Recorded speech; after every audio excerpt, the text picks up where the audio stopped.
شازیہ نے جھٹکے سے اپنا ہاتھ کھینچا۔ اس کی آنکھوں کی وہ عارضی محبت غائب ہو چکی تھی اور وہاں صرف نفرت تھی۔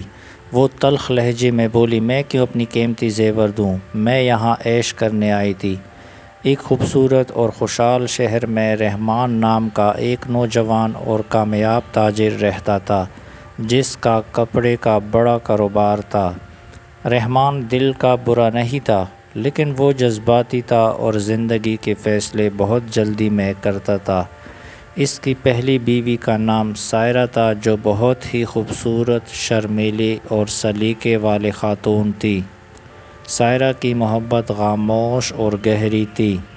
وہ رحمان کے بولنے سے پہلے اس کے آنکھوں کے اشارے سمجھ جاتی تھی۔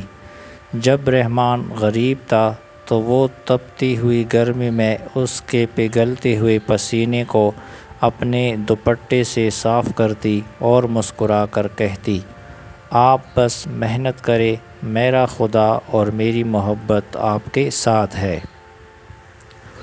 وقت بدلا، رحمان کا کاروبار چمک اٹھا اور اس کے پاس بہت پیسہ آ گیا۔ اب رحمان کو سائرہ کی یہ خاموش اور سادہ محبت اداس لگنے لگی۔ وہ چاہتا تھا کہ اس کی زندگی میں کوئی ایسی عورت ہو جو جدید ہو اور محفلوں کی جان ہو۔ اسی چکر میں اس نے شازیہ نامی ایک ماڈرن، چالاک اور پرکشش عورت سے دوسری شادی کر لی۔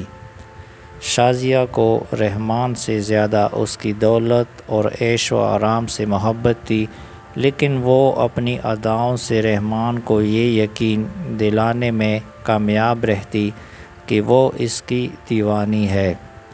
جب رحمان شازیہ کو بیاہ کر گھر لایا تو سائرہ کا دل ٹوٹ گیا۔ رحمان اب اپنا سارا وقت، محبت اور پیسہ شازیہ پر لوٹانے لگا۔ وہ شازیہ کے زلفوں کے اسیر ہو کر سائرہ کو بالکل بھول گیا۔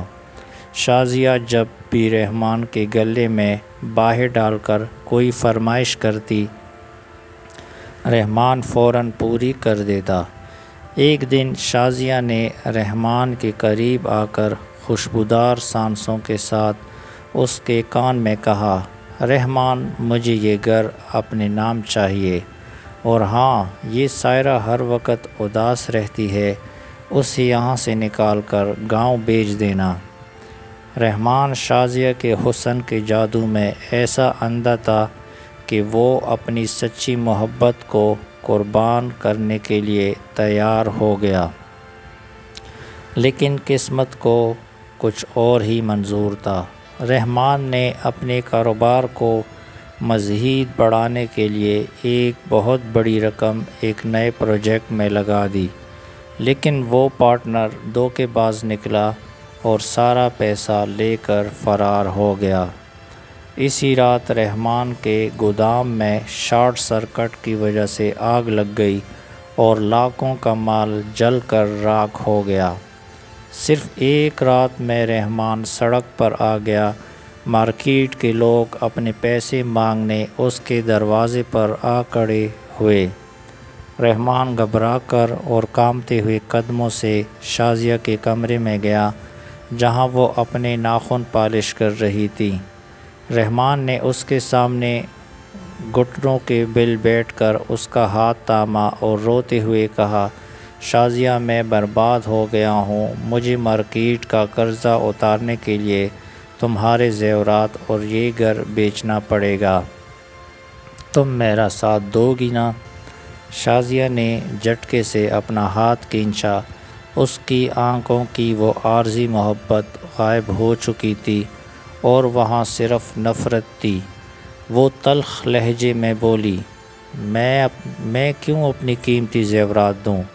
میں یہاں عیش کرنے آئی تھی، تمہاری بربادی کا حصہ بننے نہیں۔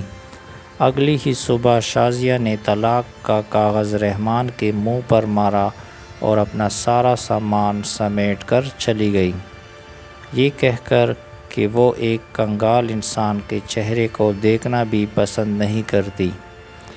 رحمان سسکیاں لیتا ہوا وہی فرش پر بیٹھ گیا اسے اپنے نادانی پر شدید پچھتاوا ہو رہا تھا۔ وہ ہاری ہوئی جواری کی طرح کانپتے ہوئے وجود کے ساتھ سائرہ کے کمرے کی طرف بڑھا۔ دروازہ کھولا تو اس نے دیکھا سائرہ جائے نماز پر بیٹھی رو رو کر رحمان کی کامیابی اور سلامتی کی دعائیں مانگ رہی تھی۔ رحمان سائرہ کے قدموں میں گر گیا اور اس کے آنچل کو پکڑ کر پھوٹ پھوٹ کر رو پڑا۔ سائرہ، مجھے معاف کر دو، میں نے اس چمک دمک کے لیے تمہاری پاکیزہ محبت کو ٹھکرا دیا۔ اب میرے پاس کچھ نہیں بچا، میں سب کچھ ہار گیا۔ سائرہ کی آنکھوں میں آنسو آ گئے، لیکن ان آنسوؤں میں پچھتاوا نہیں بلکہ بے پناہ محبت تھی۔ وہ نیچے بیٹھی اور رحمان کے چہرے کو اپنے دونوں ہاتھوں کے پیالے میں بھر لیا۔ اس نے اپنی نرم انگلیوں سے رحمان کے آنسو صاف کیے اور اس کی پیشانی کو چومتے ہوئے انتہائی محبت بھرے لہجے میں بولی، آپ نے کیسے سوچ لیا کہ آپ سب کچھ ہار گئے؟ رحمان، جب تک میری یہ سانسیں چل رہی ہے آپ کے پاس دنیا کی سب سے بڑی دولت موجود ہے۔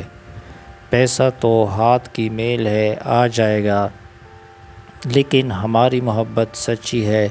سائرہ نے الماری سے اپنا پرانا تالا کھولا اور سونے کے وہ چند پرانے کڑے نکالے جو رحمان نے اسے شادی کے پہلے سال محبت سے پہنائے تھے، اور ساتھ ہی وہ رقم بھی رکھی جو اس نے سالوں سے بچا کر رکھی تھی۔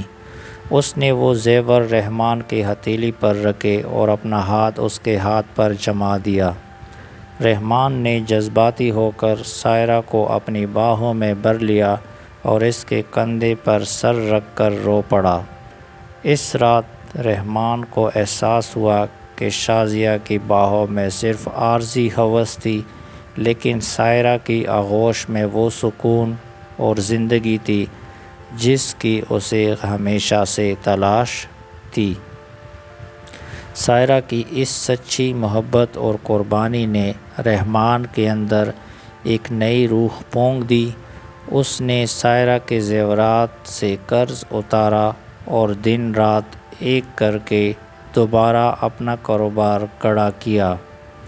اب رحمان بدل چکا تھا۔ جب بھی گھر لوٹتا سب سے پہلے سائرہ کے لیے لال گلاب کا پھول لاتا۔ وہ دونوں اکثر شام کو اپنے گھر کے صحن میں بیٹھتے۔ رحمان سائرہ کا ہاتھ اپنے ہاتھ میں لیتا اور کہتا، تم میرا وہ اثاثہ ہو جسے میں کبھی کھونا نہیں چاہتا۔